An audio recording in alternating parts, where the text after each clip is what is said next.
Michael Strogoff by Jules Verne. Book 1, Chapter 17. The Rivals. Michael was in comparative safety, though his situation was still terrible. Now that the faithful animal who had so bravely borne him had met his death in the waters of the river, how was he to continue his journey? He was on foot, without provisions, in a country devastated by the invasion, overrun by the Emir's scouts, and still at a considerable distance from the place he was striving to reach. "By heaven, I will get there!" he exclaimed, in reply to all the reasons for faltering. "God will protect our sacred Russia." Michael was out of reach of the Uzbek horsemen. They had not dared to pursue him through the river. Once more on solid ground, Michael stopped to consider what he should do next. He wished to avoid Tomsk, now occupied by the Tartar troops. Nevertheless, he must reach some town, or at least a post house, where he could procure a horse. A horse once found, he would throw himself out of the beaten track, and not again take to the Irkutsk road until in the neighborhood of Krasnoyarsk.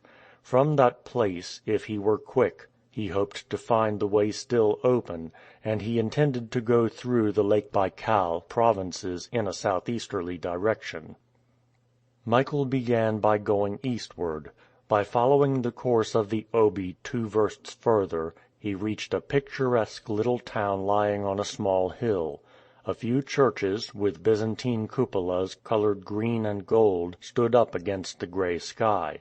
This is Kolyvan, where the officers and people employed at Kamsk and other towns take refuge during the summer from the unhealthy climate of the Baraba.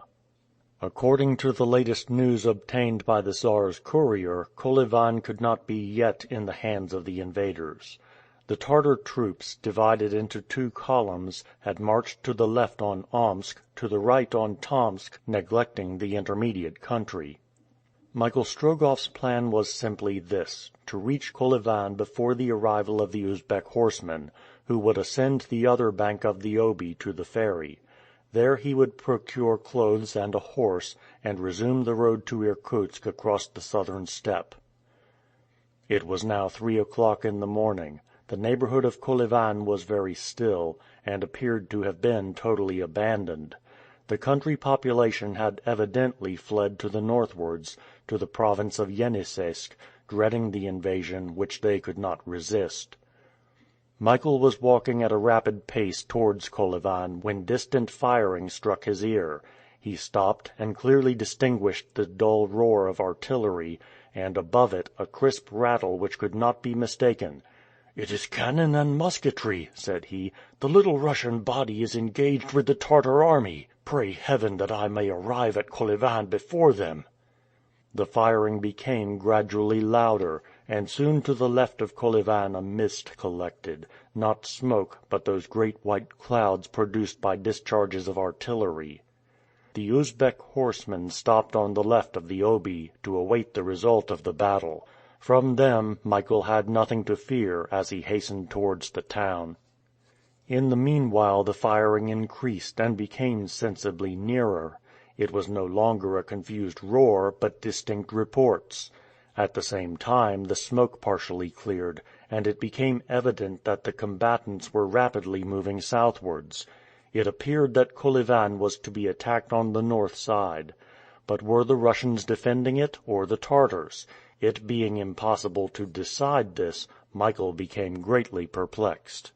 He was not more than half a verst from Kolyvan when he observed flames shooting up among the houses of the town, and the steeple of a church fell in the midst of clouds of smoke and fire.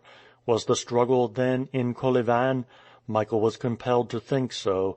It was evident that Russians and Tartars were fighting in the streets of the town. Was this a time to seek refuge there?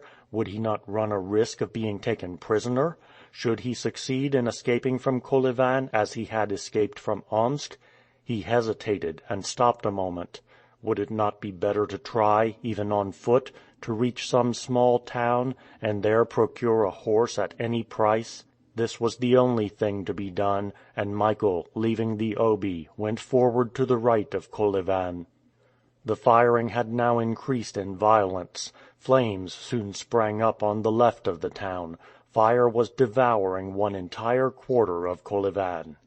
Michael was running across the steppe endeavoring to gain the covert of some trees when a detachment of Tartar cavalry appeared on the right. He dared not continue in that direction. The horsemen advanced rapidly, and it would have been difficult to escape them. Suddenly, in a thick clump of trees, he saw an isolated house, which it would be possible to reach before he was perceived. Michael had no choice but to run there, hide himself, and ask or take something to recruit his strength, for he was exhausted with hunger and fatigue. He accordingly ran on towards this house, still about half a verst distant. As he approached, he could see that it was a telegraph office. 2 wires left it in westerly and easterly directions, and a third went towards Kolyvan. It was to be supposed that under the circumstances this station was abandoned, but even if it was, Michael could take refuge there, and wait till nightfall if necessary, to again set out across the steppe covered with Tartar scouts. He ran up to the door and pushed it open. A single person was in the room whence the telegraphic messages were dispatched. This was a clerk, calm, phlegmatic, indifferent to all that was passing outside. Faithful to his post, he waited behind his little wicket until the public claimed his services. Michael ran up to him, and in a voice broken by fatigue, "What do you know?" he asked. "Nothing," answered the clerk, smiling. "Are the Russians and Tartars engaged?" "They say so." "But who are the victors?" "I don't know." Such calmness, such indifference in the midst of these terrible events, was scarcely credible. "And is not the wire cut?" said Michael. "It is cut between Kolyvan and Krasnoyarsk, but it is still working between Kolyvan and the Russian frontier." "For the government?" "For the government when it thinks proper. For the public when they pay. 10 kopecks a word, whenever you like, sir." Michael was about to reply to this strange clerk that he had no message to send, that he only implored a little bread and water, when the door of the house was again thrown open. Thinking that it was invaded by Tartars, Michael made ready to leap out of the window, when 2 men only entered the room who had nothing of the Tartar soldier about them. One of them held a dispatch, written in pencil, in his hand, and passing the other, he hurried up to the wicket of the imperturbable clerk. In these 2 men Michael recognized with astonishment, which everyone will understand, 2 personages of whom he was not thinking at all, and whom he had never expected to see again. They were the 2 reporters, Harry Blount and Alcide Jolivet, no longer traveling companions, but rivals, enemies, now that they were working on the field of battle. They had left Ishim only a few hours after the departure of Michael Strogoff, and they had arrived at Kolyvan before him, by following the same road, in consequence of his losing 3 days on the banks of the Irtych. And now, after being both present at the engagement between the Russians and Tartars before the town, they had left just as the struggle broke out in the streets, and ran to the telegraph office, so as to send off their rival dispatches to Europe, and forestall each other in their report of events. Michael stood aside in the shadow, and without being seen himself he could see and hear all that was going on. He would now hear interesting news, and would find out whether or not he would enter Kolyvan. Blount, having distanced his companion, took possession of the wicket, whilst Alcide Jolivet, contrary to his usual habit, stamped with impatience. 10 kopecks a word," said the clerk. Blount deposited a pile of roubles on the shelf, whilst his rival looked on with a sort of stupefaction. "Good," said the clerk, and with the greatest coolness in the world he began to telegraph the following dispatch: "Daily Telegraph, London. From Kolyvan, Government of Omsk, Siberia, 6th August. Engagement between Russian and Tartar troops." The reading was in a distinct voice, so that Michael heard all that the English correspondent was sending to his paper. "Russians repulsed with great loss. Tartars entered Kolyvan today." These words ended the dispatch. "My turn now!" cried Alcide Jolivet, anxious to send off his dispatch addressed to his cousin. But that was not Blount's idea, who did not intend to give up the wicket, but have it in his power to send off the news just as the events occurred. He would, therefore, not make way for his companion. "But you have finished!" exclaimed Jolivet. "I have not finished," returned Harry Blount quietly, and he proceeded to write some sentences, which he handed in to the clerk, who read out in his calm voice: "John Gilpin was a citizen of credit and renown, a train band captain, eke was he of famous London town." Harry Blount was telegraphing some verses learned in his childhood, in order to employ the time, and not give up his place to his rival. It would perhaps cost his paper some thousands of roubles, but it would be the first informed. France could wait. Jolivet's fury may be imagined, though under any other circumstances he would have thought it fair warfare. He even endeavored to force the clerk to take his dispatch in preference to that of his rival. "It is that gentleman's right," answered the clerk coolly, pointing to Blount, and smiling in the most amiable manner. And he continued faithfully to transmit to the Daily Telegraph the well-known verses of Cowper. Whilst he was working, Blount walked to the window, and, his field-glass to his eyes, watched all that was going on in the neighbourhood of Kolyvan, so as to complete his information.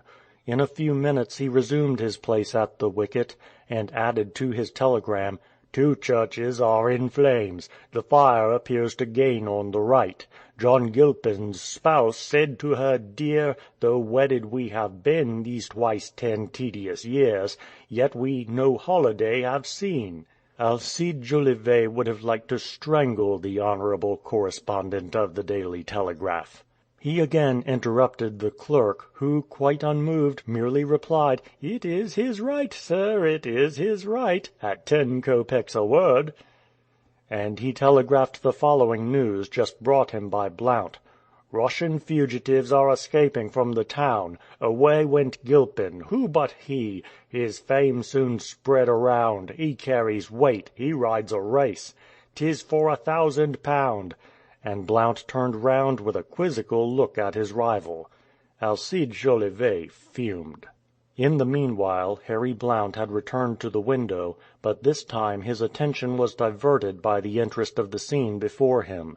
Therefore, when the clerk had finished telegraphing the last lines dictated by Blount, Alcide Jolivet noiselessly took his place at the wicket, and just as his rival had done, after quietly depositing a respectable pile of roubles on the shelf, he delivered his dispatch, which the clerk read aloud: "Madeleine Jolivet, 10, Faubourg Montmartre, Paris. From Kolyvan, Government of Omsk, Siberia, 6th August.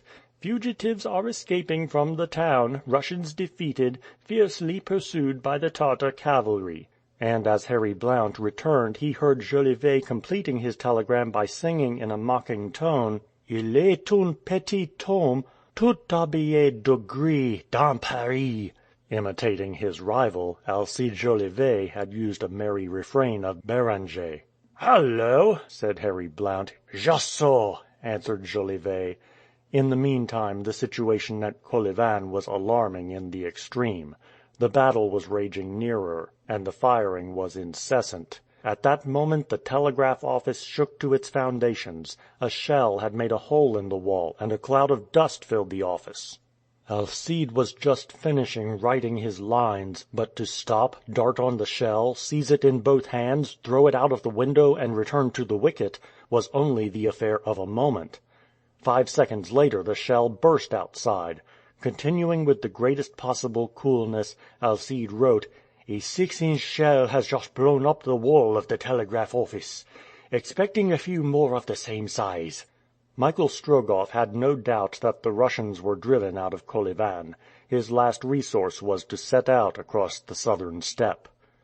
Just then renewed firing broke out close to the telegraph house, and a perfect shower of bullets smashed all the glass in the windows. Harry Blount fell to the ground, wounded in the shoulder.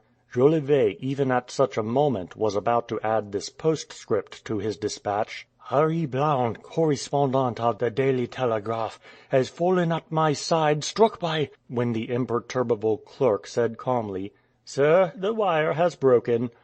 And, leaving his wicket, he quietly took his hat, brushed it round with his sleeve, and, still smiling, disappeared through a little door which Michael had not before perceived. The house was surrounded by Tartar soldiers, and neither Michael nor the reporters could effect their retreat.